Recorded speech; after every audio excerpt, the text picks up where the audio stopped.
அறுபடை வீட்டினில் வாழ்கின்றவன் வடிவேல் முருகன் அழகை பாடு. முருகன் மகிமைகளை தொகுத்து தேன் தமிழில் குழைத்து இறை உணர்வில் திளைத்து பாடு. சரவண பொய்கையில் அருள்கின்ற முருகனை தாங்கிடும் தாமரையாக்கு.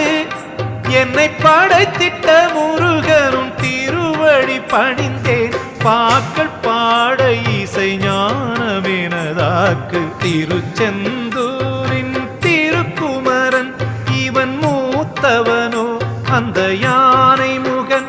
சிவபாலன் இவன் உமையாளின் மகன். முருகா என அழைத்திடவே மெழுகாய் மனம் கரைகிற